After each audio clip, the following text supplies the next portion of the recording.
বঙ্গবন্ধু ছিলেন সমগ্র বাংলাদেশের সকল মানুষের বঙ্গবন্ধু।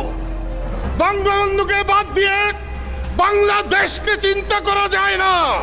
মুক্তিযুদ্ধ করেছি, বঙ্গবন্ধুর হত্যার প্রতিবাদ করেছি, কিন্তু এরকম অসভ্য সরকার দেখি নাই যে কারো কোথায় প্রতিনিধি এলে কথা বলতে এলে তাদের দরজায় থেকে প্রতিনিধিদের গ্রেফতার করে নিয়ে যায়।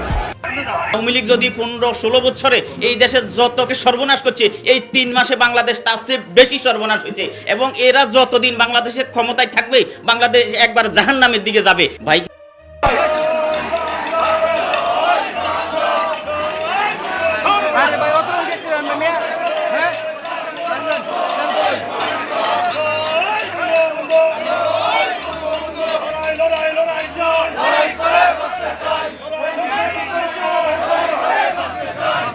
বিগত 5 মাস আগে মানুষ ভেবেছিল শেখ হাসিনা পদে করলে দেশে শান্তি ফিরে আসবে, তবে সেটা যে ভুল ধারণা। তাই ইতিমধ্যে অন্তর্বর্তীকালীন সরকার ডক্টর ইউনূস প্রমাণ করে দিয়েছেন। ডক্টর ইউনূসের উপর সাধারণ জনগণ ও রাজনৈতিক দলগুলো আঘাত বিশ্বাস থাকলেও রিসেট বাটন পুশ করে 1900 ঐতিহ্যকে মুছে ফেলবে, তাতে বাদ যায়নি বঙ্গবন্ধু শেখ মুজিবুর রহমান অস্তিত্ব। যদি মনে করো স্বাধীনতাকে মুছে ফেলবো, বঙ্গবন্ধুকে মুছে ফেলবো, কাদের সিদ্দিককে মুছে ফেলবো, কে অপমান করার চরম ক্ষিপ্ত হলেন বীর মুক্তিযোদ্ধা কাদের সিদ্দিক। কাদের সিদ্দিক সংবাদের মাধ্যমে বলেছেন, স্বাধীনতাকে মুছে ফেলবেন, বঙ্গবন্ধুকে মুছে ফেলবেন, কাদের স্মৃতিকে মুছে ফেলবেন, তিনি আহমকের সঙ্গে বাস করেন।